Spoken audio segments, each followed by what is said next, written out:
انتخابات تو شهری که شما زندگی میکنین چطوره؟ فضای انتخاباتی و تبلیغاتی نامزدها تو شهری که شما زندگی میکنین چطوره؟ چقدر تبلیغات چهره شهرتون رو تغییر داده؟ حال و هوای شهر شما به چه صورتی هستش؟ در و دیواراش، حال و هواش. پس سوژه هفته آینده حال و هوای شهر شما در آستانه انتخاب. فضای انتخابات تو شهری که شما زندگی میکنین چطوره؟ حال و هوای شهر شما به چه صورتی هست؟ چقدر تبلیغات چهره شهرتون رو تغییر داده؟ در و دیواراش، حال و هواش، تبلیغاتی نامزدها تو شهری که شما زندگی میکنین انتخابات. برای ما باز اگر عکس این جمعیت کثیری که اونجا هستن عکس و فیلم حتما گرفتن برامون بفرستن، ما با کمال میل پخش خواهیم کرد در برنامه و در وبسایت خواهیم گذاشت. ما منتظر این عکس‌ها و فیلم‌های بیننده ها هستیم. از شما دوستای عزیز خواستیم که در مورد مسائل و موضوعات مختلف برای ما گزارش ویدیویی و یا تصویری درست کنید و برای این کار لازمه که شما به وبسایت ما برید و اونجا ثبت نام کنید.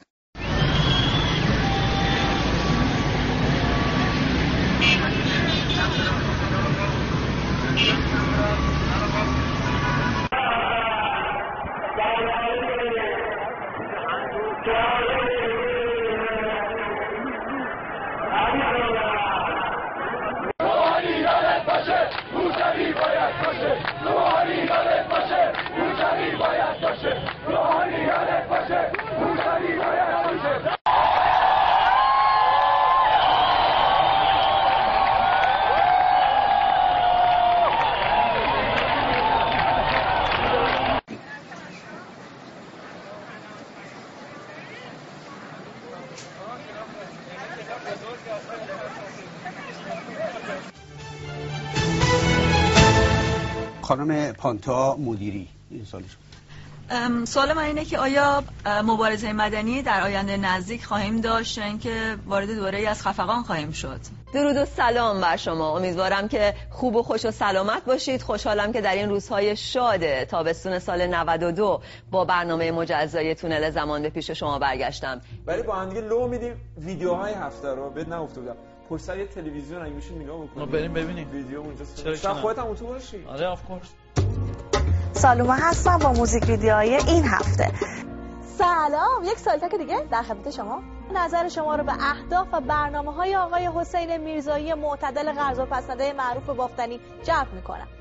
10 دسامبر سال 1948 یا 17 آذر ماه سال 1327 علی همدانی در اولین گزارش این هفته به دنبال پاسخ این سوال رفته که وضعیت حقوق بشر در ایران از روز امضای منشور تا به امروز چطور بوده. بیشتر از یک قرن از زمانی که برای اولین بار نفت در ایران پیدا شد می‌گذره. آژانس بین‌المللی انرژی اتمی اعلام کرد که ایران در حال نقض کردن پروتکل الحاقی پیمان منع گسترش سلاح‌های اتمی است. تا امروز هیچ کس اجازه ندارد تا شعاع 30 کیلومتری نیروگاه چرنوبیل زندگی کند. نوید غضنفری روزنامه‌نگار و منتقد سینما در استودیو با ماست. آقای غضنفری، راجع به این آخرین ساخته آقای کلونی نیمه مارس به ما بگین. بله، این فیلم به نام The Ides of March. در خدمت نوید عزیز هستیم، میخواد صحبت بکنه با همون در مورد فیلم‌های هفته گذشته. خوبی نوید؟ خوبی نوید؟ چه خبر بوده در دنیای سینما؟ میترا بابک روانشناس مقیم لندن که درباره این بیماری توی خاورمیانه تحقیقاتی انجام داده معتقده که ما 3 مدل افسردگی بعد از زایمان داریم معمولا. با خانم میترا بابک همراه هستیم و بحث اعتیاد به اینترنت و فیسبوک. خوش اومدین خانم بابک. خوب هستین؟ خوبم. امروز همه روز ما آفتاب داشتیم، خیلی خوشمزه بود. این پادکست برنامه چشمانداز بامدادی بخش فارسی رادیوی BBC است که میشنوید.